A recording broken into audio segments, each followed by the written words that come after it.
जय हिंद दोस्तों। Class today के डिजिटल प्लेटफॉर्म पे आप सभी लोगों का स्वागत है, इस उम्मीद के साथ कि आप सभी लोग स्वस्थ होंगे, मस्त होंगे, बहुत ही अच्छे से अध्ययन कर रहे होंगे।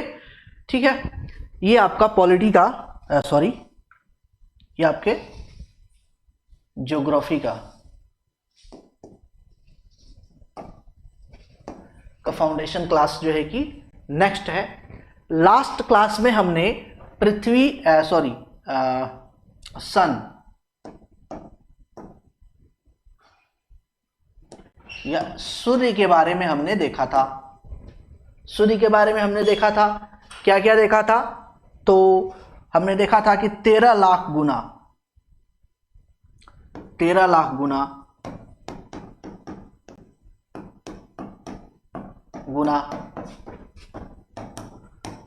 आयतन ज्यादा है किसका? सूर्य का। सूर्य का आयतन पृथ्वी के आयतन से 13 लाख गुना क्या है? ज्यादा है। साथ ही साथ हमने देखा था कि 109 गुना क्या है? व्यास है। ठीक है, यानी कि सूर्य का व्यास पृथ्वी के व्यास से 109 गुना क्या है? ज्यादा है। 28 गुना क्या है? 28 गुना ज्यादा गुरुत्वाकर्षण है। 28 गुना ज्यादा क्या है? गुरुत्वाकर्षण है। ये सारी बातें मैंने आपको बताई थी। साथ ही साथ मैंने ये भी बताया था कि दूरी का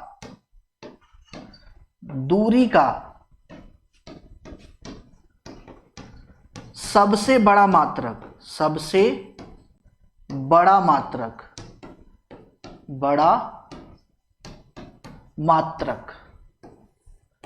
है ना, यूनिट पारसेक है। क्या है? पारसेक, याद रखिए, पारसेक है।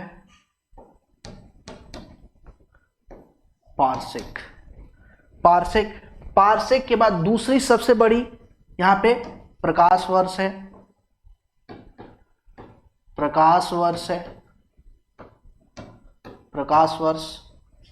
ठीक है, आप यो देखेंगे कि लगभग एक पारसेक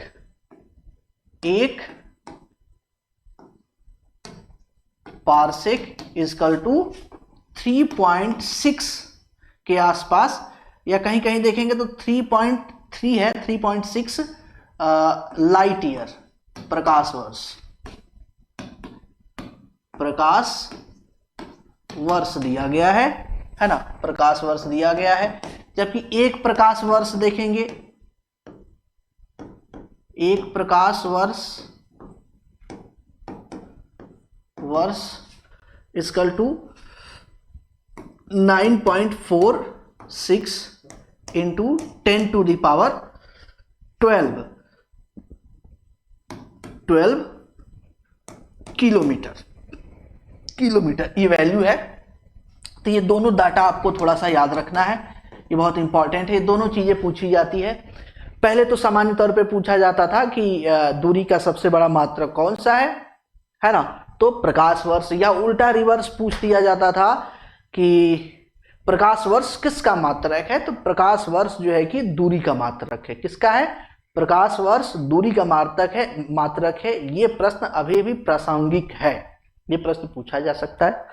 या वैल्यू पूछ दिया जाता है कि एक प्रकाश वर्ष कितना किलोमीटर होता है, तो 9.46 into 10 to the power 12 kilometre. अगर इसको मीटर में करेंगे तो 3 जीरो और बढ़ जाएगा, यानी कि 9.46 into 10 to the power 15 metre हो जाएगा। मीटर में इस तरीके से हो जाएगा, बस 3 जीरो और बढ़ जाएगा। ठीक है, दोनों वैल्यू याद रखना है। हालांकि अब नए तौर पे देखा जाए तो वर्तमान समय में दूरी का सबसे बड़ा मात्रक कौन सा है? तो पारसेक है। और एक पारसेक में कितनी वैल्यू होती है? 3.6 लाइट ईयर, यानी कि 3.6 प्रकाश वर्ष जो है कि होता है। ठीक है, यही वैल्यू आपसे पूछा जाता है, यही चीजें पूछी जाती है। ये सारी बातें हमने देख ली थी, ये सारी बातें। साथ ही साथ हमने ये देखा था कि पृथ्वी की टोटल उम्र कितनी है, पृथ्वी की कुल उम्र, कुल आयु 10 अरब वर्ष 10 अरब वर्ष है, ये हमने आपको बताया था। इससे साथ ही साथ मैंने ये भी बताया था कि पृथ्वी की जो अभी वर्तमान आयु है वो कितना है,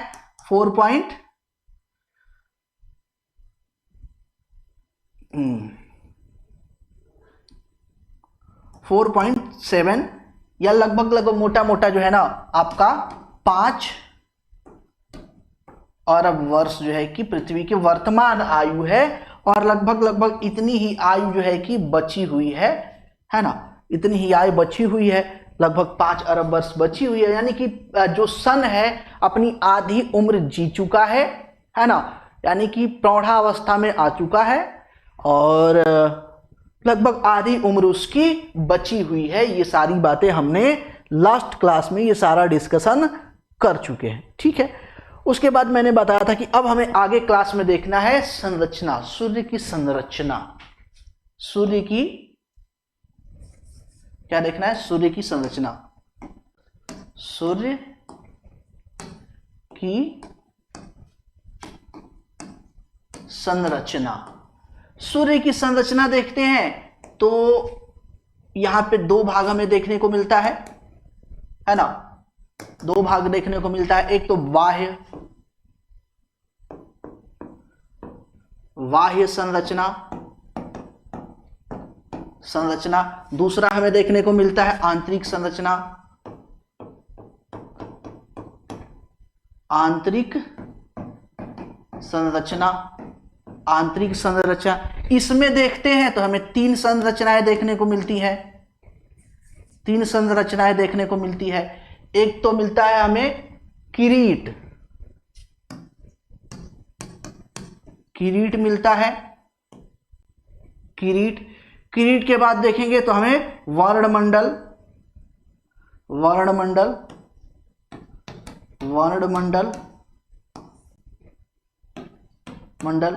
दूसरा देखेंगे तो हमें मिलेगा प्रकाश मंडल।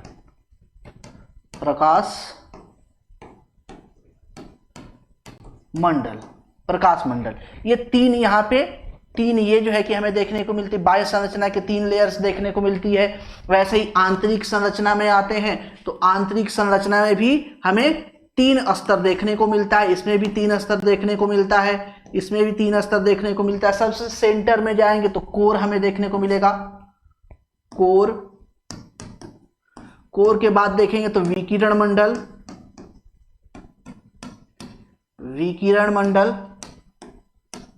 और विकिरण मंडल के बाद आएंगे तो हमें क्या देखने को मिलेगा,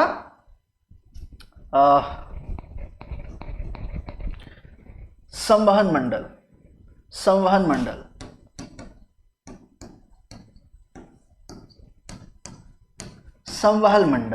इस तरीके से ओवरऑल देखते हैं कि सूर्य की संरचना में हमें 3 स्तर और 3 6 स्तर, टोटल 6 स्तर, यानी कि सूर्य की संरचना में कुल 6 स्तर हमें देखने को मिलता है। 3 आपका आंतरिक है, 3 आपका बाह्य है, और ये सब पे सारी संरचनाओं पे प्रश्न पूछा जाता है।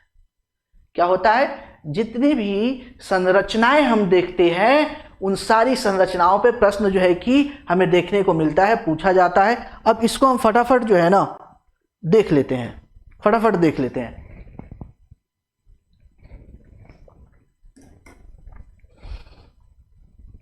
सारी संरचनाओं को फटाफट देखते हैं। सबसे पहले बाह्य संरचना, बाह्य संरचना,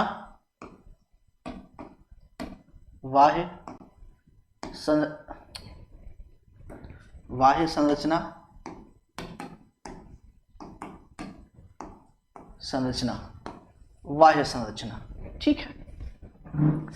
बाह्य संरचना में देखेंगे तो हमें क्या देखने को मिलेगा, हमें देखने को मिलेगा सन, ये सन है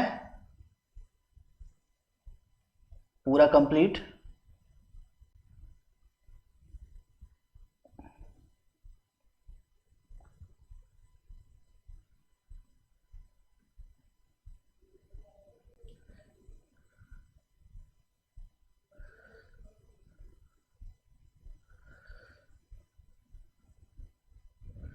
बाह्य संरचना है, ठीक है। बाह्य संरचना में 3 स्तर, ये तो हो गया आपका एक। उसके बाद जस्ट इसके बाद देखेंगे तो थोड़ा सा हमें देखने को मिलता है, एक और संरचना हमें देखने को मिलती है। इस तरीके से एक और संरचना यहाँ पे देखने को हमें मिलती है, हल्का लाइट जो है कि येलो थोड़ा सा होता है ये।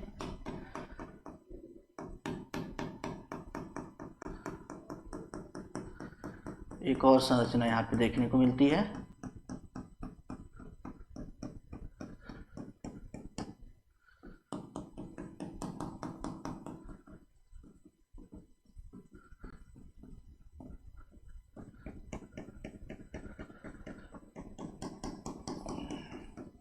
ये बहुत पतली सी संरचना होती है जो सन के चारों तरफ एक जो है कि वलय की तरह, एक रिंग की तरह जो है कि दृश्य दिखाई देता है। ये ज्यादातर दिखाई देता है सूर्य ग्रहण के समय। ये भी पूछता है कि जो ये चीजें स्पष्ट रूप से दिखाई देती हैं, कब दिखाई देती हैं, तो सूर्य ग्रहण के समय ये चीजें ज्यादा स्पष्ट रूप से दिखाई देती हैं। ठीक है,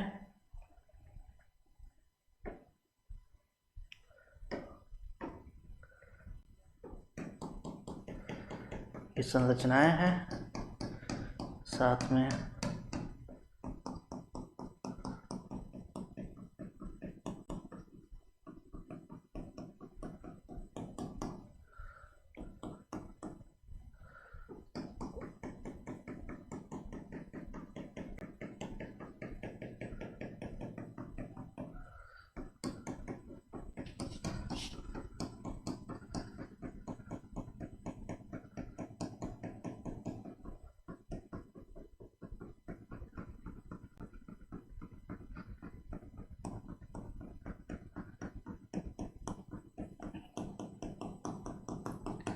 ये एक पतली परत होती है यहाँ पे। ठीक है, उसके बाद लास्ट में एक और परत पाई जाती है इस तरीके से, एक और इस तरीके से परत पाई जाती है, एक और जो है कि अस्तर पाया जाता है सामान्य तौर पे। इसको ऐसे नहीं करते हैं,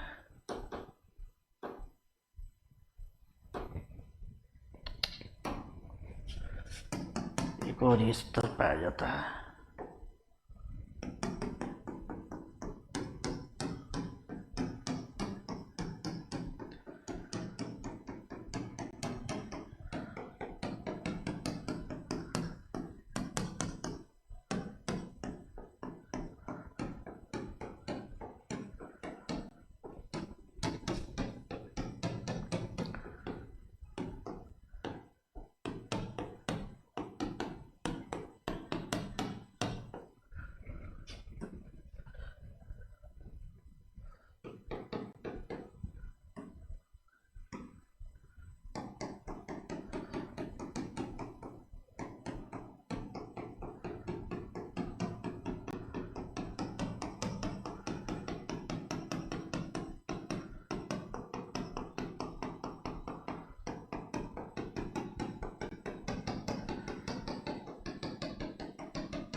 ये संरचना 3 संरचनाएं पाई जाती हैं।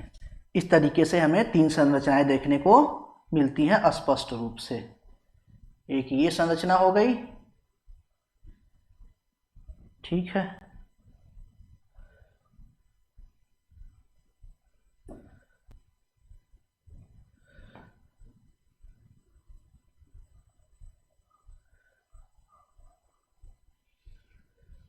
एक ये आउटर लेयर को अलग करती है,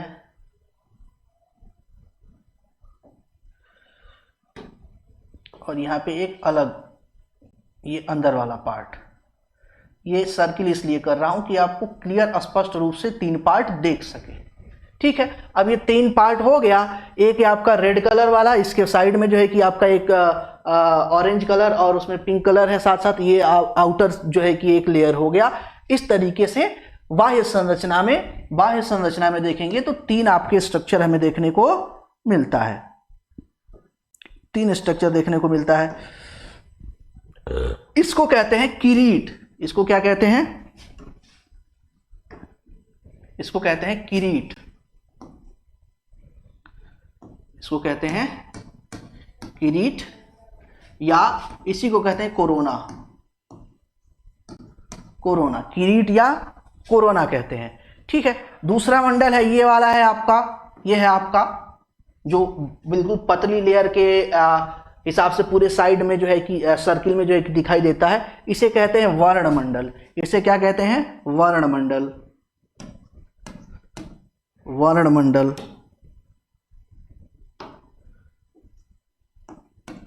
वर्णमंडल, या इंग्लिश में कहते हैं क्रोमोस्फेयर।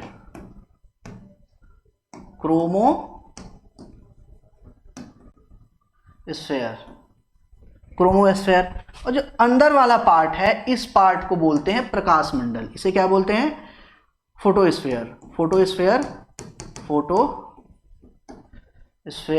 या प्रकाश मंडल। प्रकाश मंडल।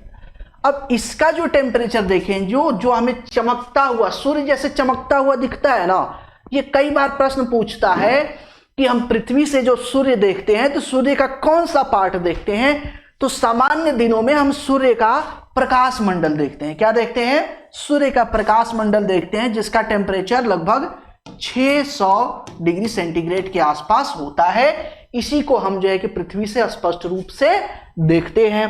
ठीक है, और ये जो दूसरा मंडल है, दूसरा मंडल, इसका टेम्परेचर देखेंगे, इसका देखेंगे तो इसका टेम्परेचर कुछ जो है कि 32,000 के आसपास, 32,000 डिग्री सेंटीग्रेड के आसपास जो है कि इसका टेम्परेचर होता है। इसका टेम्परेचर 32,000 डिग्री सेंटीग्रेड के आसपास होता है। ये जो आउटर सेल है, जो किरीट है, किरीट का टेम्परेचर देखेंगे तो ये लगभग 27 लाख डिग्री सेंटीग्रेड के आसपास होता है। तो याद रखिए, इसमें सबसे ज्यादा टेम्परेचर किसका होता है? किरीट का होता है। सबसे ज्यादा या सबसे जो है कि सर्वाधिक टेम्परेचर किसका होता है?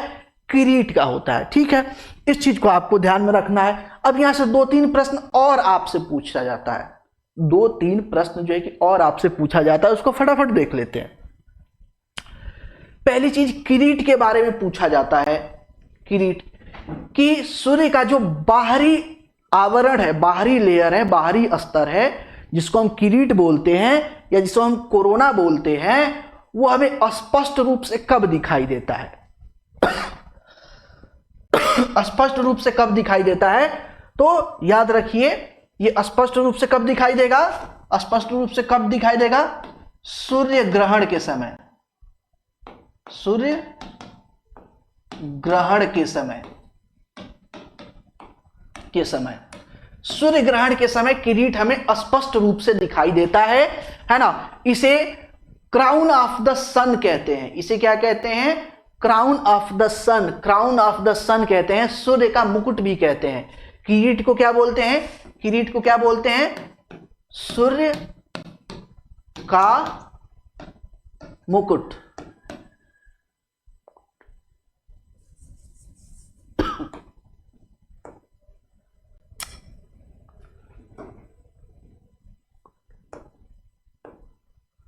मुकुट क्या बोलते हैं? सूर्य का मुकुट भी बोलते हैं, क्राउन ऑफ द सन भी बोलते हैं। किरीट को क्या बोलते हैं?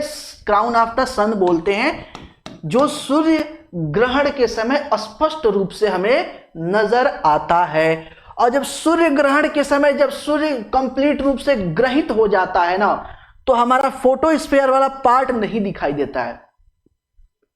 फोटोस्फीयर वाला पार्ट यानी कि प्रकाश मंडल हमें दिखाई नहीं देता है। तब हमें कितने पार्ट दिखाई देंगे? आपका वर्णमंडल और किरीट दिखाई देगा।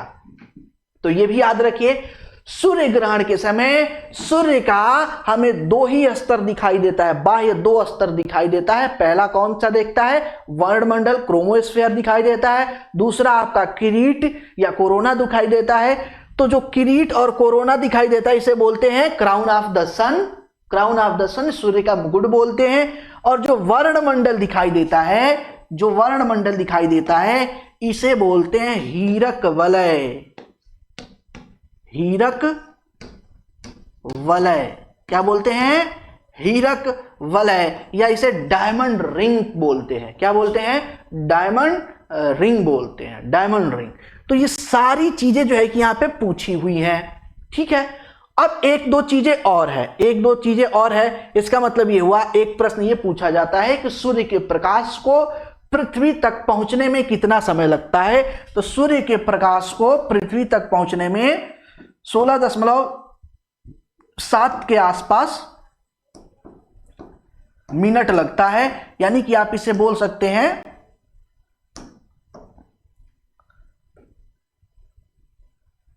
लगभग 17 मिनट। कितना? लगभग 17 मिनट जो है कि ये लगता है।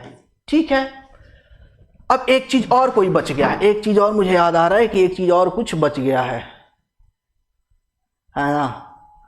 क्या क्या हो गया?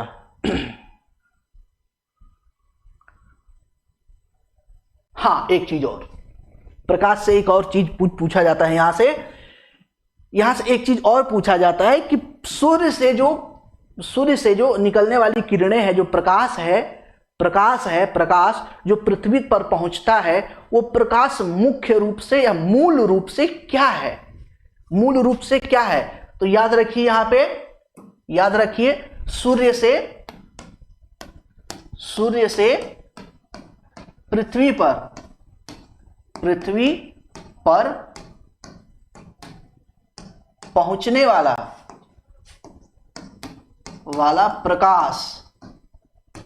प्रकाश मूल रूप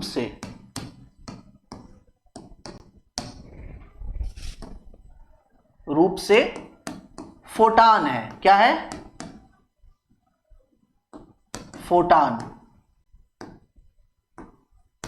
फोटान है। याद रखिएगा, ये कई बार जो है कि प्रश्न पूछा गया है कि जो हमें पृथ्वी पर सूर्य हमें का जो प्रकाश हमें दिखाई देता है वो मुख्य रूप से क्या है? तो मुख्य रूप से फोटान है। तो ये सारे प्रश्न जो है कि आउटर लेयर से पूछे जाते हैं। ये सारे प्रश्न आउटर लेयर से अलग अलग एग्जाम से पूछे जाते हैं। ये बात अलग है कि आज देखिए, आज जो है ना, आज मैं आपको कुछ प्रश्नों को दिखाऊंगा। ठीक है, कुछ प्रश्नों को मैं दिखाऊंगा, लेकिन वो लिमिटेड प्रश्न है। जितने मतलब कि आप मान लीजिए बैंक वगैरह से मुझे कलेक्ट होकर मिल गया, वो पीपीटी में बन गया, वो दिखा दूंगा। बहुत सारे प्रश्न ऐसे होते हैं जो पूछे तो गए हैं, बट क्वेश्चन बैंक उसके मेरे पास नहीं है, तो उनका जो है कि संग्रह नहीं है, तो मैं वो आपको नहीं दिखा पाऊंगा। तो उन प्रश्नों को देख लेंगे। 20-25 लगभग 20 के आसपास प्रश्न है। तो जो चीजें यहां पे बता रहा हूं कि ये पूछा गया है प्रश्न, अगर वहां पे न दिखे तो ऐसा मत कहे कि अच्छा ऐसा बोल रहे थे कि पूछा गया, यहाँ पे दिखी नहीं है। नहीं, वो पूछा गया है मतलब पूछा गया है, यहाँ पे नहीं है मतलब अदर एग्जाम में, अदर क्वेश्चन बैंक में आपको देखने को, जब आप पढ़ेंगे, क्वेश्चन बैंक उठाएंगे, कोई पेपर उठाएंगे, तो वहां पे आपको देखने को वो प्रश्न मिलेंगे। ठीक है, ये सारी बातें हो गई। अब ये बाह्य संरचना हो गया। अब हमें देखना है आंतरिक संरचना, सूर्य की आंतरिक संरचना। सूर्य की आंतरिक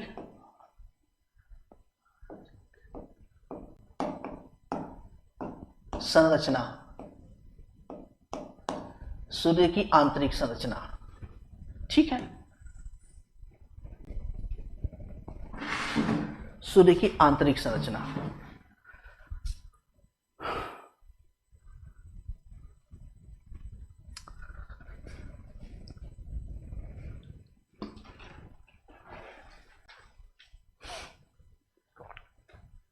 अभी हमने जो आपको चीजें बताई उनमें क्या बताया? 3 बाह्य हो गया।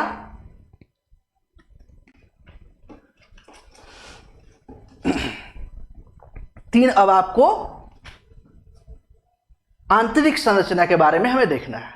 ठीक है, अब सबसे पहले सूर्य के बारे में एक चीज और देखते हैं। ये सन है, सन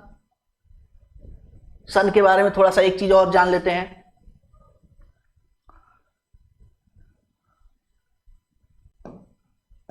सन के बारे में एक चीज और जान लेते हैं। सन भी सेम 2 मोशन करता है। जैसे अर्थ दो मोशन करती है, हमेशा याद रखिए, कभी किसी से आपसे कहीं कोई इंटरव्यू वगैरह में कहीं कोई पूछ दे तो हमेशा याद रखिएगा पृथ्वी दो मोशन करती है, ठीक है। सेम सन भी आपका दो मोशन करता है, यानी कि एक्सिस पे रोटेशन करता है और साथ ही साथ गैलेक्सी का रिवोल्यूशन करता है, चारों तरफ घूमता रहता है। वो मैंने आपको पीछे जो कि क्लासेस में बता दिया हूं कि लगभग 250 किलोमीटर पर सेकंड के स्पीड से लगभग जो है कि 25 करोड़ वर्ष में जो देखेंगे तो एक चक्कर जो है कि आपका लगाता है सूर्य, किसका, गैलेक्सी का। ये सारी बातें हमने देख चुके हैं। इसका मतलब ये हुआ कि पृथ्वी जो सन है जो एक्सिस पे रोटेशन करता है तो उसका अपना एक टाइम पीरियड होगा। तो उसका टाइम पीरियड जो उसका सेंटर पार्ट है, सेंटर पार्ट ये देखेंगे तो थोड़ा जल्दी रोटेट हो जाता है, ये 25 दिन में रोटेट हो जाता है, 25 दिन लगता है इसको रोटेट होने में। जबकि इसका जो पोल वाला पार्ट है, पोल वाला पार्ट इसको लगभग 31 दिन या 30 दिन के आसपास रोटेशन करने में लगता है। इसका मतलब ये हुआ कि सूर्य जब अपने एक्सिस पे रोटेट करता है, घूर्णन करता है, तो उसका सेंटर पार्ट जल्दी से मूव कर जाता है। जल्दी से मूव करने में उसे कितना लगता है, 25 दिन लगता है हाई स्पीड से। जबकि पोल पे जाएंगे तो पोल को रोटेट करने में टाइम लगता है 31 दिन 30 दिन के आसपास लगता है। तो ये चीज थोड़ा सा आपको यहां पे ध्यान देना है। अब यहां पे स्ट्रक्चर के बारे में फटाफट देख लेते हैं। स्ट्रक्चर के बारे में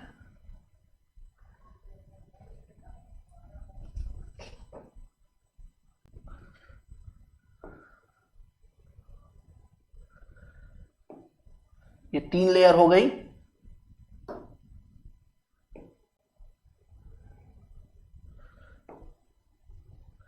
ये 3 लेयर हो गई। ये वाला पार्ट है आपका कोर, जो सबसे सेंटर में है, इसे क्या बोलते हैं, कोर बोलते हैं, है ना, कोर पार्ट बोलते हैं। और ये जो है आपका इसे बोलते हैं विकिरण मंडल। इसे क्या बोलते हैं, विकिरण मंडल, विकिरण मंडल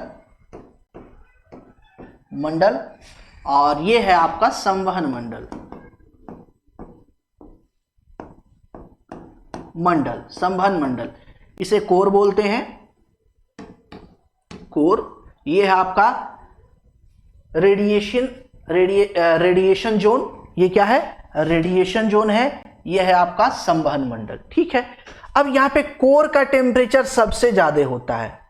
क्या होता है, कोर का टेम्परेचर सबसे ज्यादा होता है, लगभग 150 लाख जो है कि आसपास 150 लाख डिग्री सेंटीग्रेड के आसपास जो है कि यहाँ पे इसका कोर का सबसे ज्यादा टेम्परेचर देखेंगे 150 डिग्री लाख में ये होगा, लाख डिग्री सेंटीग्रेड के आसपास जो है कि ये पूरा इसका टेम्परेचर होता है। जैसे जैसे आगे बढ़ते हैं टेम्परेचर कम होता जाता है। सरफेस पे देखते हैं तो सरफेस पे टेम्परेचर सिर्फ 6000 डिग्री सेंटीग्रेड होता है। इसका मतलब ये हुआ कि कभी आपसे जो है कि पूछ लिया जाए कि सूर्य के किस भाग में सर्वाधिक जो है कि टेम्परेचर पाया जाता है, तो आपका कोर भाग में सर्वाधिक जो है कि टेम्परेचर पाया जाता है।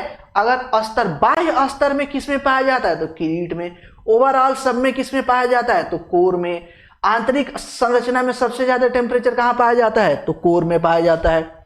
अब यहां पे देखेंगे तो यहां पे बहुत सारी किरणें, वेव्स जो है कि ओरिजिनेट होती हैं। अल्फा, बीटा, गामा, है ना, फोटॉन रेज,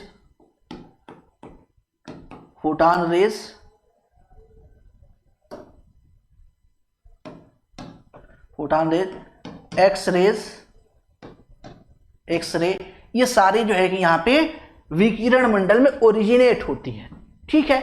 ये भी प्रश्न कई बार पूछा गया है कि जो अल्ट्रावायलेट रेज हैं या जो आपके यूवी रेज है या alpha, beta, gamma, photon rays, X rays, जो ये किरणें हैं वो सूर्य के किस भाग में उनकी उत्पत्ति होती है, तो विकिरण मंडल में उत्पत्ति होती है। यहां पे देखेंगे तो यहां पे बहुत सारे सेल्स पाए जाते हैं। यहां पे देखेंगे तो बहुत सारे हाइड्रोजन के सेल पाए जाते हैं, बहुत सारे सेल पाए जाते हैं। यहाँ पे बहुत सारे सेल पाए जाएंगे, यहाँ पे बहुत सारे सेल पाए जाते हैं, ठीक है। अब यहां पे एक घटना और होती है, और वो घटना होती है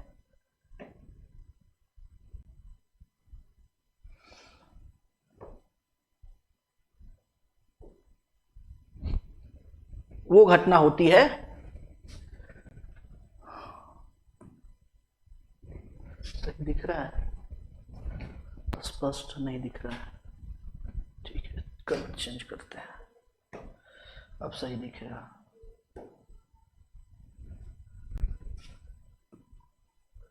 अब सही दिखेगा। ये है अर्थ ओवल शेप में, ये अर्थ है। अब क्लियर दिख रहा होगा, हाँ अब क्लियर दिख रहा है, ठीक है। अब यहाँ पे एक संरचना ये होती है, एक चीज और बना ही लेते हैं पहले, फिर आगे चलते हैं।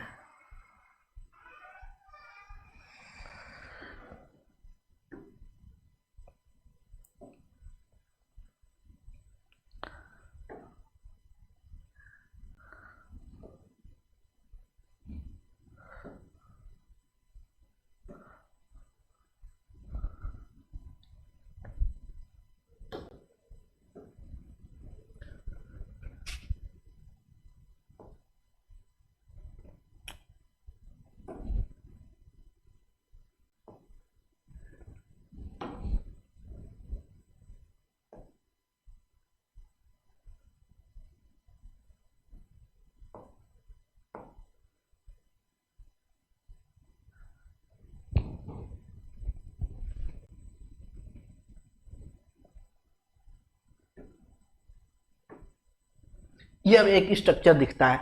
अब यहां से होता क्या है, यहां से देखेंगे तो बहुत सारे यहाँ पे सोलर फ्लेम्स निकलते हैं। यहां से देखेंगे तो यहाँ पे बहुत सारे सोलर फ्लेम्स ऐसे निकलते हैं, बहुत सारे सोलर फ्लेम्स निकलते हैं यहां से।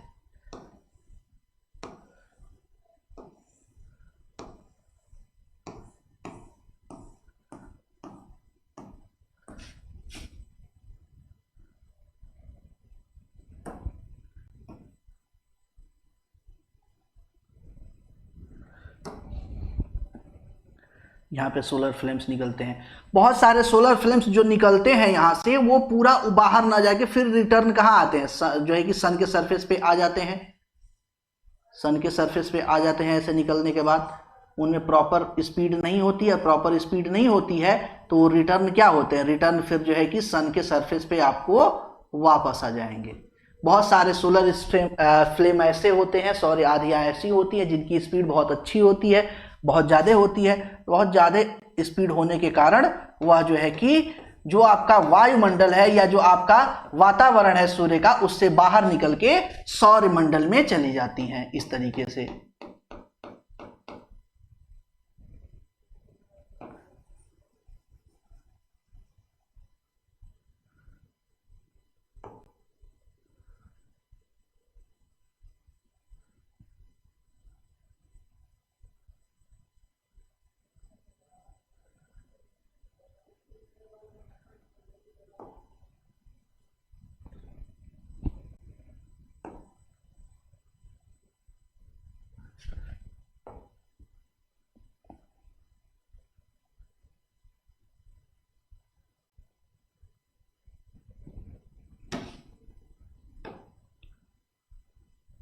इस तरीके से संरचना कुछ बनती है यहां पे, है ना।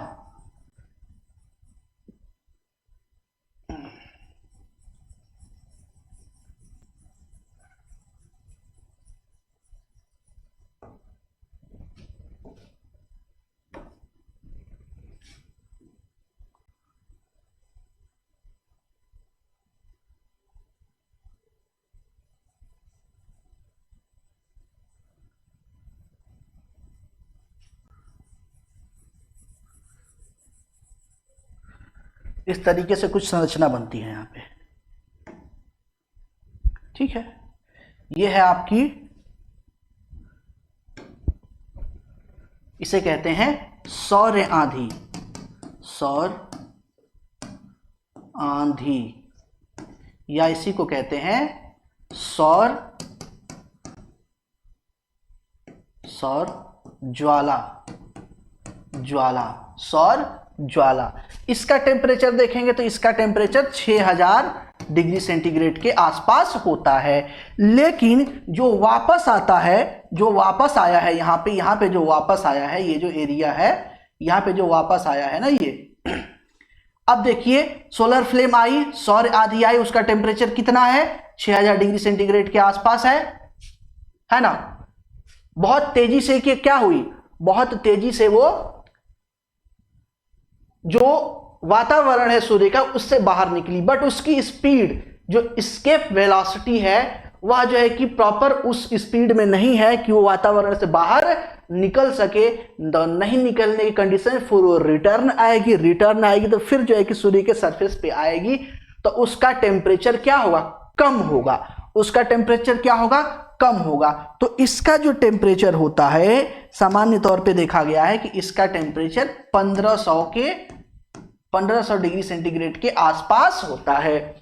हालांकि 1500 से 4500 अलग अलग हो सकता है, लेकिन सामान्य तौर पे जो वनडे एग्जाम जैसे आयोग लेवल पे जाएंगे ना, तो आयोग लेवल पे 1500 से 4500 के बीच में सोलर स्पॉट का जो टेम्परेचर है, ये जो सोलर स्पॉट का ये टेम्परेचर, ये वाला जो भाग है इसका टेम्परेचर, ये जो रिटर्न आई है इसकी टेम्परेचर कितना होगा, 1500 से 4500 डिग्री सेंटीग्रेड के आसपास होगा। किसके अकॉर्डिंग, जब पूछेगा प्रश्न तो आयोग के अकॉर्डिंग, ठीक है। लेकिन सामान्यतः छोटे एग्जाम में जब पूछता है तो वहां पे ऑप्शन आपको देखने को मिल जाएगा 1500। इसे क्या बोलते हैं, इसे बोलते हैं सौर कलंक। इसे क्या बोलते हैं, सौर कलंक बोलते हैं, सौर कलंक बोलते हैं। अंग्रेजी में बोलते हैं इसे सोलर स्पॉट। क्या बोलते हैं, सोलर स्पॉट बोलते हैं, सौर कलंक बोलते हैं। इसका टेम्परेचर क्या होता है, कम होता है, ठीक है। अब यहां से सौर आंधी निकली। अब ये क्या है, ये है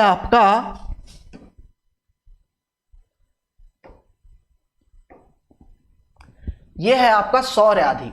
जब आंधी आती है, सौर आंधी आती है, जब जो सूर्य का वायुमंडल उससे बाहर निकलती है, तो उसका बाहर निकलने के साथ साथ क्या होता है, बाहर निकलने के साथ साथ ये जो है कि तेजी में बढ़ती है कहां, पृथ्वी की तरफ। और पृथ्वी की तरफ बढ़ती है तो इसके वातावरण से क्या होता है, टकराहट होता है। और यहां पे वातावरण से जब टकराहट होता है तो यहां पे लाइटनिंग होती है।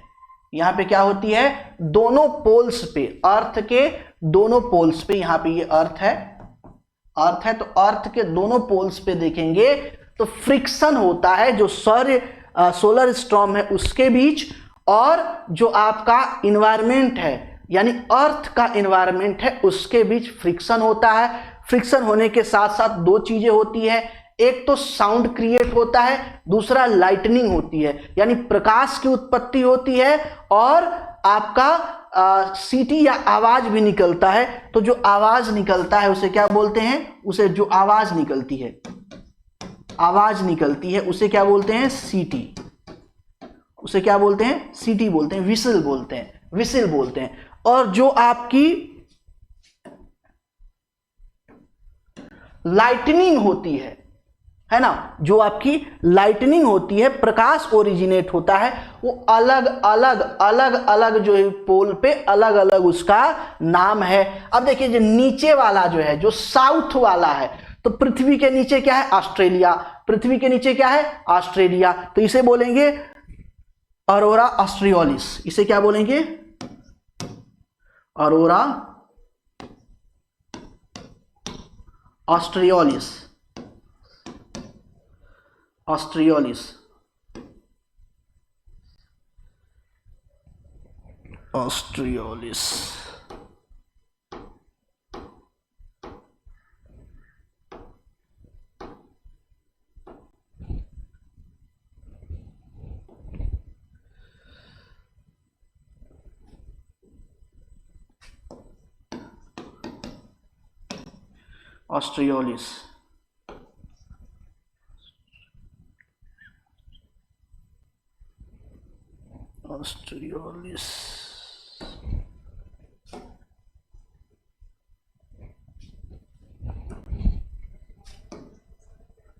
ऑस्ट्रियोलिस।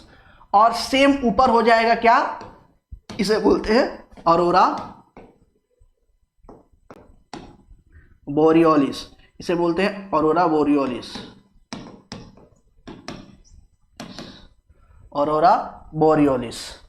बोरियोलिस। ये अलग अलग नाम, नीचे वाले को क्या बोलेंगे ऑरोरा ऑस्ट्रियोलिस, ऊपर वाले को क्या बोलेंगे ऑरोरा बोरियोलिस। ये दोनों चीजें कई बार आयोग लेवल पे पूछी गई हैं, आयोग लेवल पे कई बार पूछी गई हैं कि जो सौर आंधी आके पृथ्वी के जो है कि नॉर्थ पोल से टकराती है तो वहां पे जो लाइटनिंग होती है उसे क्या बोलते हैं, जो साउथ पोल पे टकराती है उससे लाइटनिंग होती है उसे क्या बोलते हैं। एक बार जो है कि पूछा गया है कि जो विसिल क्या है, विसिल क्या है, विसिल क्या है, तो विसिल क्या है, तो जो आपके सौर जो सोलर फ्लेम्स हैं या सौर आंधियां हैं और जो पृथ्वी का इन्वायरमेंट है उनसे टकराने से जो आवाज निकलती है उसे क्या बोलते हैं, क्या बोलते हैं उसको, तो सीटी या विसिल के नाम से जाना जाता है। ये कुछ इंपॉर्टेंट छोटे छोटे फैक्ट्स हैं जो आपके वनडे एग्जाम्स में भी पूछे जाते हैं और जो आपके आयोग लेवल का जो भी जो एक एग्जाम होता है उस एग्जाम में भी ये हमें देखने को मिलता है, ये सारी चीजें हमें देखने को मिलती हैं। ठीक है, अब एक चीज और है, एक दो चीजें और इसमें छोटी छोटी हैं।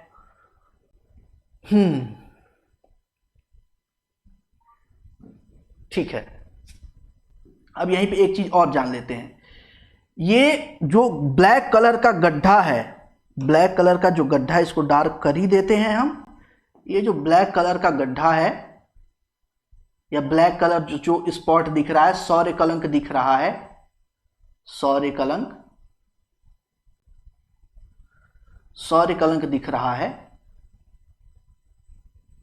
इसके आसपास एक ब्राइट रिंग की तरह दिखता है, ब्राइट रिंग की तरह, चमकीले जो है कि एक वलय की तरह दिखती है संरचना।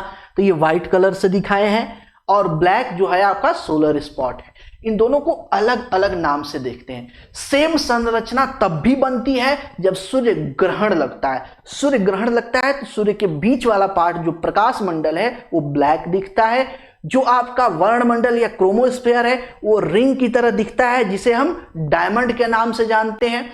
ठीक है, थोड़ा सा सूर्य ग्रहण में और यहां पे जो आपका सौर्य कलंक बन रहा है यहां पे संरचना सेम बनती है, बस नाम अलग अलग हो जाता है। ठीक है, तो यहां पे जो आउटर व्हाइट कलर का रिंग बनता है, आउटर व्हाइट कलर का रिंग बनता है, इसे कहते हैं उपछाया। इसे क्या बोलते हैं, ब्लैक कलर दिख रहा है,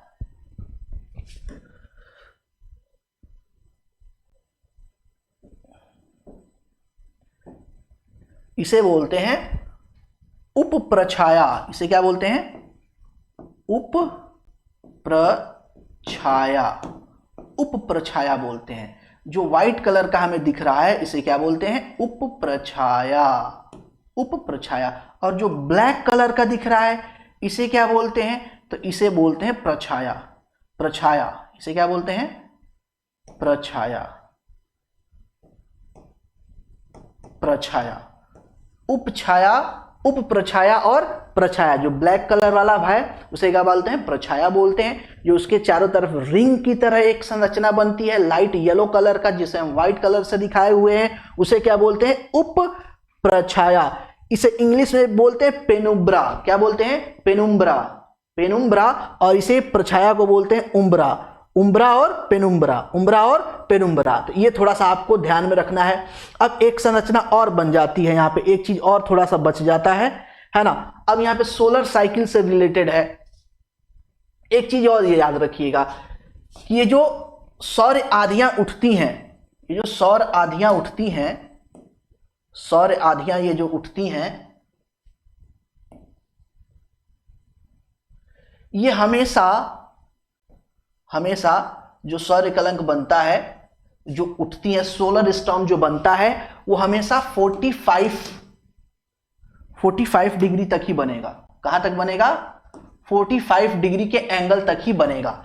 45 के ऊपर जैसे जैसे जाएंगे, जैसे जैसे हम ऊपर जाएंगे वैसे वैसे वैसे वैसे सोलर स्टॉर्म बनना क्या हो जाएगा, बंद हो जाएगा, और सौर्य कलंक बनना भी क्या हो जाएगा, बंद हो जाएगा। यानी कि सर्वाधिक सौर्य कलंक सर्वाधिक सौर्य सोलर स्टॉर्म निकलने की पॉसिबिलिटी और सबसे बड़े सौर या सोलर स्पॉट बनने की पॉसिबिलिटी कहां पे है, तो सूर्य के जो आपका रेखा है, बीच वाली रेखा है, उसके आसपास बनने की संभावना सबसे ज्यादा है। इसका मतलब कि ये आपका 45 डिग्री से नीचे ज्यादा बनेगा, 45 डिग्री के ऊपर जो है कि सौर कलंक या सोलर स्टॉर्म बनने की पॉसिबिलिटी 9 के बराबर होती है। सबसे तगड़ी सोलर स्टॉर्म कहां पे निकलेगी? 0 डिग्री एंगल पे। कहां पे? 0 डिग्री, यानी कि जो सूर्य का बिल्कुल बीच वाला जो है कि रेखा जो है ना, सौर जो जैसे भूमध्य रेखा, जैसे आप पृथ्वी के मध्य में भूमध्य रेखा खींची गई है, उसे जो है कि सौर मध्य रेखा बोल सकते हैं। कि जो सौर मध्य रेखा पे जो सौर ऊर्जा निकलेगी वह सर्वाधिक बड़े या तगड़े सोलर फ्लेम या सौर स्टॉर्म की संरचना का निर्माण करेगी। जैसे जैसे ऊपर जाएगी सोलर स्टॉर्म और सौर कलंक की संरचना छोटी होती चली जाएगी और 45 डिग्री के बाद नहीं बनेगी। तो इस तरीके से हमें देखने को क्या मिलता है? इस तरीके से हमें देखने को यह मिलता है कि यहां से सौर कलंक बनने स्टार्ट होते हैं। यहां पे सौर कलंक बड़ा बनेगा, यहां पे सौर कलंक क्या होगा? बड़ा बनेगा। इसके बाद जाएंगे तो थोड़ा छोटा हो जाएगा सौर कलंक। देखिए सौर कलंक यहां पे दिखा रहे हैं, बट सोलर स्टॉर्म में भी सेम चीजें होंगी, है ना, सेम चीजें होंगी। इसके बाद यहां पे जाएंगे तो ये और थोड़ा सा छोटा बनेगा, आगे बढ़ेंगे और छोटा बनेगा, और छोटा बनेगा। जैसे जैसे 45 डिग्री के पास जाते जाएंगे वैसे छोटा होता चला जाएगा, वैसे ही ये छोटा होता चला जाएगा। ठीक है, वैसे ही यहां पे छोटा होता चला जाएगा। यानी कि जो आपका सौर मध्य रेखा है वहां पे सर्वाधिक बड़ा बढ़ेगा, 45 डिग्री के पास जाते जाते खत्म हो जाएगा, उसके बाद कुछ भी संरचना नहीं बनेगी। तो यहां से एक अर्ध साइकिल जाने में, यानी कि यहां से यहां तक जाने में इसमें टोटल टाइम लगता है 5.5 ईयर। कितना लगता है? 5.5 ईयर। एक बार सौर कलंक यहां पे बना, सौर स्टॉर्म यहां पे बना, फिर वहां से ऊपर की तरफ बढ़ता हुआ चला जाएगा, वहां से बनता हुआ चला जाएगा। तो यहां से यहां पे जाने में कितना लगता है? 5.5 साल, अर्थ के हिसाब से 5.5 साल लगता है। सेम यहां पे वापस आने में, यहां पे सेम वापस आएगा, सेम वापस आएगा तो सेम टाइमिंग लगेगी 5.5 ईयर। यहां पे भी सेम जो है कि चीजें देखने को मिलेगी 5 ईयर, यानी 5.5 ईयर इधर, 5.5 ईयर इधर। तो एक साइड जो जाने की घटना है, एक साइड जो जाने की घटना है उसे बोलते हैं सोलर इवेंट। सोलर इवेंट, इसे क्या बोलते हैं? Solar event, solar event. ठीक है, और one solar event,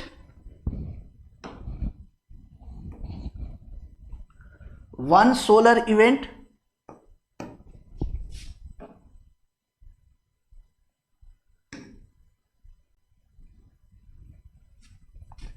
one solar event is equal to 5.5 years. One solar event is equal to 5.5 year. ठीक है, और एक बार गया और एक बार आया, इसे बोलते हैं वन सोलर साइकिल। इसे क्या बोलेंगे?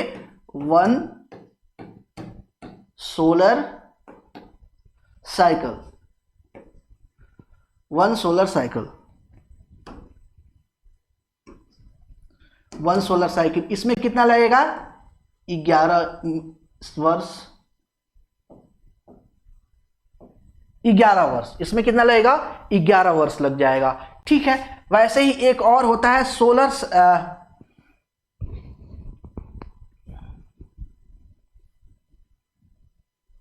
100 सोलर साइकिल। अब यहां पे बात करेंगे 100 सोलर साइकिल इक्वल टू कितना हो जाएगा आपका? 111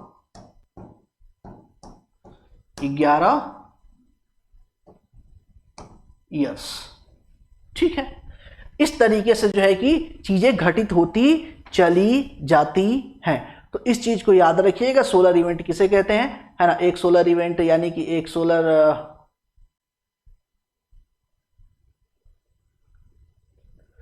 इसको शायद सोलर इवेंट नहीं बोलते हैं,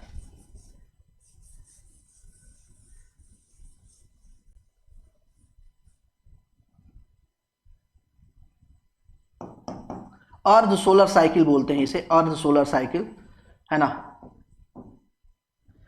अर्ध सोलर साइकिल, अर्ध सोलर साइकिल, सोलर इवेंट इसको बोलते हैं, मे बी सोलर इवेंट इसे बोलते हैं।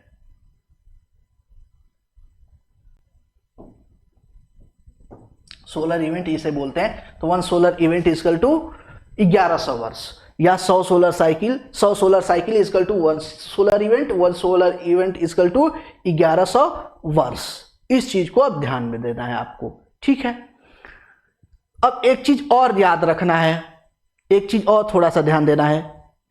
अब यहां पे हमने क्या देखा, यहां पे हमने देखा कि जो सोलर स्टॉर्म आ रही हैं, सोलर स्टॉर्म जो है कि वायुमंडल से टकरा के वहीं पे रुक जा रही हैं, वो वायुमंडल में यानी पृथ्वी के वायुमंडल में इंटर नहीं कर पा रही हैं। तो नहीं कर पा रही हैं, इसका मतलब ये हुआ कि पृथ्वी के वायुमंडल में प्रवेश न करने के कारण पृथ्वी की सतह पर उनसे कोई भी नुकसान नहीं होगा।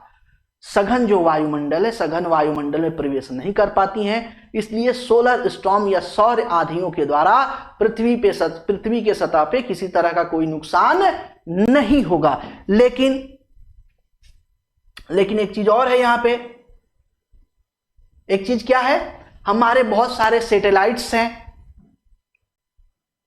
है ना।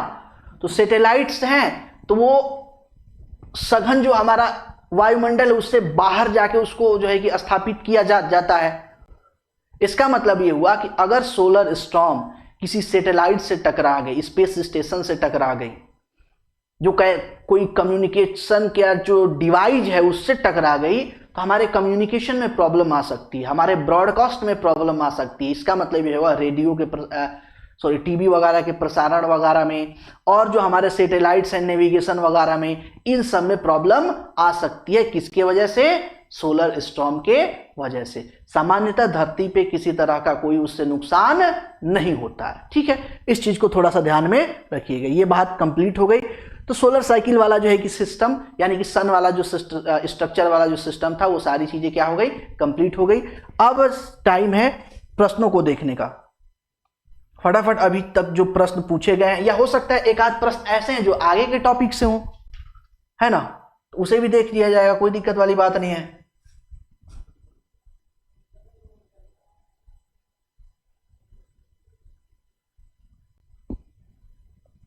चलिए फटाफट देख लेते हैं।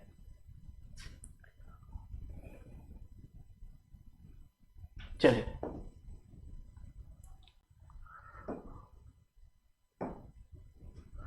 क्वेश्चन नंबर फर्स्ट, पिंड जिसमें अपनी उष्मा व प्रकाश नहीं हो लेकिन वे तारों की रोशनी में चमकते हैं, तारों की रोशनी में चमकते हैं, तो इस तरह के पिंड को क्या बोलते हैं? ग्रह बोलते हैं। ग्रह, तारे तो खुद ही चमकते हैं, तारामंडल खुद ही चमकदार होता है। ऑप्शन खत्म हो गया। खगोलीय पिंड छोटे होते हैं, उतना चमकदार होते नहीं है ना, बहुत ज्यादा। तो सामान्य तौर पे ग्रह, ऐसे ग्रह जो ऐसे पिंड जो ग्रह रोशनी वगैरह नहीं निकालते हैं, उष्मा वगैरह नहीं निकालते हैं, दूसरे जो है कि तारों के प्रकाश में चमकते हैं, तो इन्हें क्या बोलते हैं? ग्रह। ग्रह की श्रेणी में इनको रखा जाता है, ठीक है। दूसरा प्रश्न, पृथ्वी द्वारा सूर्य की चारों ओर घूमने को कहते हैं, क्या कहते हैं? अब पृथ्वी जो है कि सूर्य की चारों ओर घूमती है, तो इसे क्या बोलेंगे? घूर्णन बोलेंगे? नहीं, घूर्णन अपने एक्सिस पे होता है ना, क्या होगा? डी, परिक्रमण बोलते हैं। ये सारा प्रश्न पूछा गया है सीटेट वगैरह में, ये पूछा गया है, सीटेट का सारा प्रश्न जो है उठा के रखे हैं, और भी प्रश्न रखे हैं, लेकिन सीटेट का ज्यादा है, ठीक है। आगे चलते हैं। Next question number third, big bear एक उदाहरण है। अब देखो, बिग बियर मैं आपको पढ़ा रखा है, बिग बियर, है ना, या इसे उर्सा मेजर भी बोलते हैं, हिंदी में इसे दीर्घ सप्तऋषि मंडल बोलते हैं। ये सारी चीजें मैंने बता रखा है। ये क्या है? आकाशगंगा नहीं है, तारा नहीं है, तारे का समूह है, गैलेक्सी नहीं है, तो क्या होगा? नक्षत्र मंडल। नक्षत्र मंडल मैं आपको ये भी बताया था, जब मैं ये सारी चीजें पढ़ाया था, तो मैंने आपको ये बताया था कि नक्षत्र हो गया, राशियां हो गई, तारामंडल हो गया, इन सब का मतलब जो कॉन्सेप्ट है वो सेम है। क्या है? कॉन्सेप्ट जो है सेम है, बस पृथ्वी से या सूर्य से नजदीकी के आधार पर इनका नाम अलग अलग है। जो ज्यादा नजदीक है राशियां हो गई, जो थोड़ा कम नजदीक है, थोड़ा ज्यादा नजदीक से थोड़ा दूर है, उसे हम आकाश क्या बोलते हैं, तारामंडल बोल दिए, और जो बहुत ज्यादा दूर है उसे नक्षत्र बोल दिए। तो इस तरह के स्ट्रक्चर को हम क्या बोलते हैं, नक्षत्र भी बोला जा सकता है। यहाँ पे तीनों ऑप्शन सही होगा, है ना। तारों के क्या बोला बिग बियर, क्या है, एक तारों का समूह है। तारों का समूह को क्या बोलते हैं, राशि भी बोलते हैं, तारामंडल भी बोलते हैं, और नक्षत्र भी बोलते हैं। सिर्फ डिस्टेंस के आधार पे राशि, तारामंडल और नक्षत्र अलग अलग है। डिस्टेंस, जितना डिस्टेंस बढ़ता जाएगा नाम चेंज होता जाएगा। बाकी सारी चीजें ये मैं डिटेल क्लास में आपको बता चुका हूं। और अगर कॉन्सेप्ट क्लियर नहीं हो पा रहा है तो एक बार जाके क्लास को फिर से आप देख लीजिए। सूर्य से निम्नांकित 4 मंडलों में से किससे सौर पवन निकलती है। अब सौर पवन किससे निकलती है, हमने क्या देखा, सौर जो है कि कहां से निकलती है, सौर पवन कहां से निकलती है, फोटोस्फीयर, क्रोमोस्फीयर, कोरोना, क्रोड से नहीं निकलती है, यानी कि क्रोड मतलब कोर से नहीं निकलती है, कोरोना से भी नहीं, कोरोना तो बाह्य वाला है, सबसे निकलती कहां है, आंतरिक से। क्रोमोस्फीयर तो बाह्य है, कहां से निकलेगी, क्रोमोस्फीयर से नहीं निकलती है। ये कहां से निकलेगी आपका, तो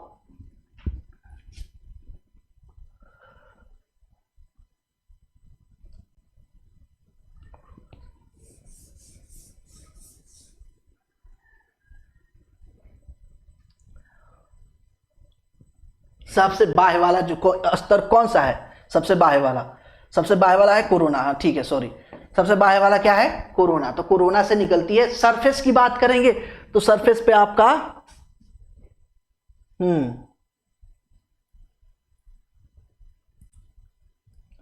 फोटोस्फीयर को तोड़ के बाहर निकलती है। ठीक है, आगे चलते हैं।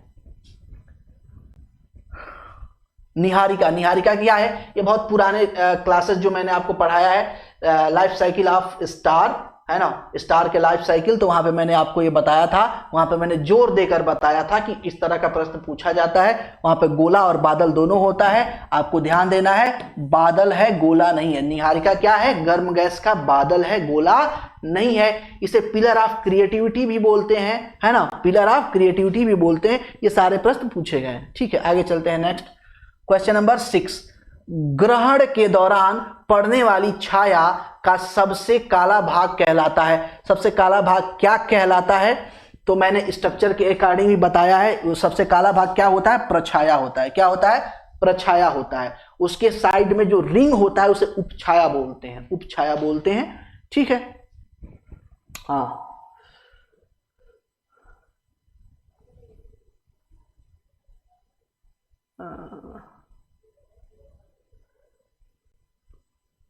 ग्रहण के दौरान पड़ने वाली छाया का सबसे काला भाग, ठीक है, प्रछाया, उपछाया। आगे चलते हैं। नेक्स्ट, सूर्य की दीप्तिमान सतह, दीप्तिमान यानी कि जो चमकता है को कहते हैं, क्या कहते हैं, प्रकाश मंडल, वर्णमंडल, सूर्य किरीट या सूर्य धब्बा। सूर्य धब्बा है तो इसे क्या बोलते हैं, प्रकाश मंडल। जो चमकता है, जो दिखाई देता है, प्रदीप्त होता है, जो पृथ्वी से दिखाई देता है उसे क्या बोलते हैं, प्रकाश मंडल, प्रकाश मंडल बोलते हैं। 8वां, सूर्य की सतह का तापमान लगभग कितना होता है। तो अब यहां पे देखिए, लगभग जो है कि 6000 डिग्री सेंटीग्रेड के आसपास होता है ना। हालांकि अगर 6000 नहीं है तो 5000 भी करीबी है। या मान लीजिए 6000 ऑप्शन में नहीं है, 5500 दिया है, 6000 ऑप्शन में नहीं है, यहां पे 5500 दिया है, 5500 डिग्री सेंटीग्रेड, ये भी करेक्ट हो जाएगा। 6000 नहीं है, 5000 डिग्री सेंटीग्रेड दिया है, ये भी करेक्ट हो जाएगा। एक्चुअली यहां पे मैंने ऑप्शन बदला है, यहां पे 6000 की जगह कुछ और था, 5000 वहां पे करेक्ट ऑप्शन था क्वेश्चन के अकॉर्डिंग, है ना। इसीलिए मैं इस कॉन्सेप्ट को थोड़ा सा यहां पे आपको डिफाइन कर दिया। चंद्रमा पृथ्वी की चारों ओर घूमता है और पृथ्वी सूर्य के चारों ओर घूमती है, किसने कहा था, तो ये वराहमिहिर ने कहा था। ये किसने कहा था, वराहमिहिर ने कहा था। ये ऑलरेडी मैं आपको बता चुका हूं, पढ़ा चुका हूं पिछली क्लासेस में। 10 नंबर, निम्नलिखित में से किसने 1543 में पृथ्वी केंद्र सिद्धांत केंद्रस्थ ब्रह्मांड के स्थान पर सूर्य केंद्रस्थ ब्रह्मांड की संकल्पना प्रस्तुत की, यानी कि जियोसेंट्रिक थ्योरी के आधार पे हेलियोसेंट्रिक थ्योरी को प्रोपाउंड किया। कौन है पर्सन? तो कॉपरनिकस है। कॉपरनिकस ने ये प्रोपाउंड किया, इसने ये बताया। अब जबरदस्ती पढ़ना पड़ता है, वराहमिहिर इससे पहले कह गए हैं। हेलियोसेंट्रिक थ्योरी किसका है? कॉपरनिकस का है। कॉपरनिकस का है ना। आकाश का रंग नीला क्यों होता है? देखो भैया क्यों होता है, विभिन्न प्रकाश के संयोजन मिश्रण से नीला रंग उत्पन्न होता है। ऐसा कुछ नहीं है, धूल कण द्वारा प्रकाश को छितराया जाता है। तो ठीक है, 12 नंबर सही लग रहा है ना। ऑप्शन नंबर बी करेक्ट है। सौर्य कलंक है, क्या है? सूर्य की सतह पे काले धब्बे हैं। काले धब्बे हैं, सही है, मैंने अभी आपको बताया। ठीक है, आगे देखते हैं 14 नंबर प्रश्न। निम्नलिखित कथनों में की जांच कीजिए और नीचे दिए गए कोड का इस्तेमाल करते हुए सही उत्तर का चयन। सूर्य की सतह पर मौजूद काले धब्बों को सन स्पॉट कहा जाता है, बिल्कुल सही है। अभी मैंने आपको बताया, इंग्लिश हिंदी दोनों बताया।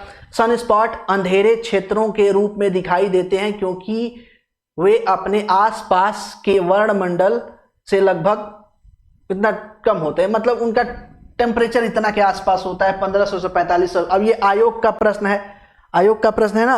हाँ, आयोग का प्रश्न है यहाँ पे, ये देखिए आयोग का प्रश्न है। तो आयोग का प्रश्न है तो यहाँ पे 115 से 45 के बीच में आपका टेम्परेचर आपके माइंड में होना चाहिए। ठीक है, वनडे में जाएंगे तो सिर्फ 15 जो है कि आपका, यानी कि छोटे मोटे एग्जाम में जाएंगे, रेलवे में चले जाइए, आर्मी में चले जाइए, कांस्टेबल में चले जाइए, एसआई में चले जाइए, सिर्फ 1500 आपको ध्यान में रखना है। एक अकेला सनस्पॉट कुछ दिनों से कुछ महीनों तक रह सकता है। चलो भाई आगे देखते हैं। दिखाई देने वाले सनस्पॉट की संख्या 11 साल के चक्र में घटती बढ़ती है। हाँ, ये भी सही है, घटती बढ़ती है। तो इस तरीके से हम देखते हैं तो चारों प्रश्न क्या है? चारों स्टेटमेंट सही है, चारों स्टेटमेंट सही है। अभी आयोग का प्रश्न है ना।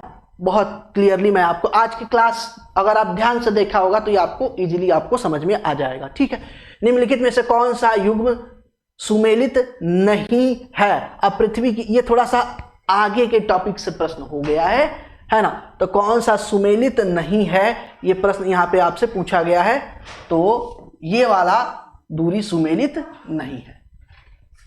नेक्स्ट आगे चलते हैं, क्वेश्चन नंबर 16। इनमें से कौन सा युग्म सुमेलित नहीं है? पृथ्वी 65 दिन में सूर्य की परिक्रमा करती है, मंगल 525 दिन में, बुध 88 दिन में, सही है।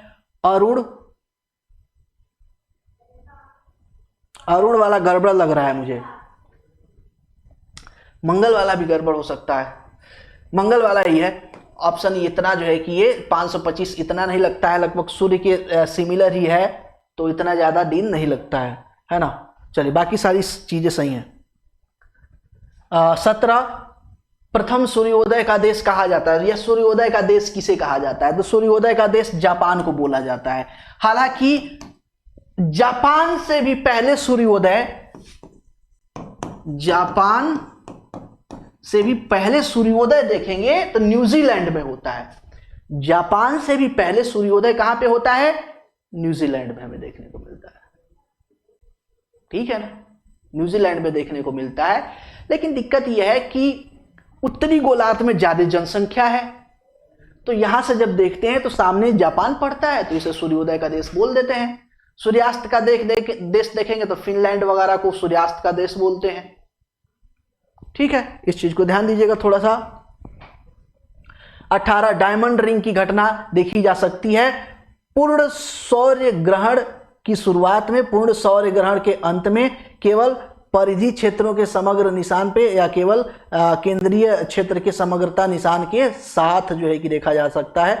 तो इसमें देखेंगे तो आपका ऑप्शन नंबर सी, केवल परिधीय क्षेत्रों के समग्रता निशान के साथ डायमंड रिंग देखा जाता है ना। नेक्स्ट, और ये शायद लास्ट भी प्रश्न होगा।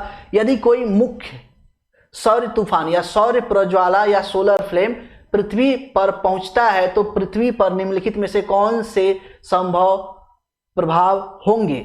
जीपीएस तथा नेविगेशन प्रणाली विफल हो सकती है। जरूरी नहीं है, अगर टकराया, अगर देखिए अगर सैटेलाइट से टकराया तो होगा, नहीं टकराया तो नहीं होगा, पहुंचने से कोई मतलब वो नहीं है ना। विश्वतीय क्षेत्रों में सुनामियां आ सकती है, विश्वतीय क्षेत्रों में सुनामियां आ सकती है, ये पॉसिबिलिटी नहीं है। सुनामी कहां से आएगी? विश्वतीय क्षेत्र में नहीं, उससे कोई मतलब नहीं है। बिजली ग्रिड क्षतिग्रस्त हो सकता है, हाँ ये हो सकता है, हो सकता है, नहीं हो सकता है। बिजली ग्रिड तो पृथ्वी पे है। पृथ्वी के अधिकांश हिस्से पर तीव्र ध्रुवीय ज्योतियां घटित होती हैं, ये ऑप्शन बिल्कुल करेक्ट है। 4 नंबर बिल्कुल करेक्ट। 4 जहां पे नहीं होगा ना, 4 जहां पे नहीं होगा उस ऑप्शन को ही हटा दो। 4 यहां पे नहीं है, ये कैंसिल हो गया, ठीक है। चलो एक ऑप्शन हट गया। ग्रह के अधिकांश हिस्से पे दानवाग्नियां घटित होती हैं, इससे बहुत ज्यादा कोई डायरेक्ट रिलेशन नहीं है। उपग्रहों की कक्षाएं विक्षुब्ध हो सकती हैं, हाँ ये काम हो सकता है। 6 नंबर सही है। ध्रुवीय क्षेत्रों के ऊपर उड़ते हुए वायुयान का लघु तरंग रेडियो संचार बाधित हो सकता है, हाँ ये भी हो सकता है ना। तो इस तरीके से जो हम देखते हैं, तो दावाग्नि जो है ना, इसका सोलर फ्लेम से कोई लेना देना नहीं है। दावाग्नि क्या होता है? दावाग्नि एक तरीके से जो जंगलों में आग लगती है उसे दाना अग्नि के नाम से जो है कि जाना जाता है। तो जंगलों में जो आग लगती है वो पेड़ों के घर्षण के द्वारा जब सूखी पत्तियां होती हैं तो उसमें आग लग जाता है। तो ये 5 नहीं होना चाहिए। 5 यहां पे भी है, ये भी ऑप्शन गलत हो जाएगा। 5 यहां पे भी है, ये भी ऑप्शन गलत हो जाएगा। ऑप्शन नंबर सी क्या हो जाएगा? करेक्ट हो जाएगा। तो इसका मतलब 1, 3, 4, 6 और 7 2 भी क्या है? गलत है। सुनामी नहीं आती है, क्यों? क्योंकि विश्वतीय क्षेत्र में सुनामी आने से उसका कोई लेना देना नहीं है। सुनामी किस लिए आती है? अर्थक्वेक के माध्यम से आती है, तो इसका सोलर फ्लेम से कोई लेना देना नहीं है, ठीक है। ऑप्शन नंबर सी करेक्ट हो गया। तो ये जो है कि क्वेश्चन लास्ट था, ये क्लास कंप्लीट हो गई है ना। इससे आगे जो है कि नेक्स्ट क्लास में देखेंगे। आज के लिए इतना ही, धन्यवाद।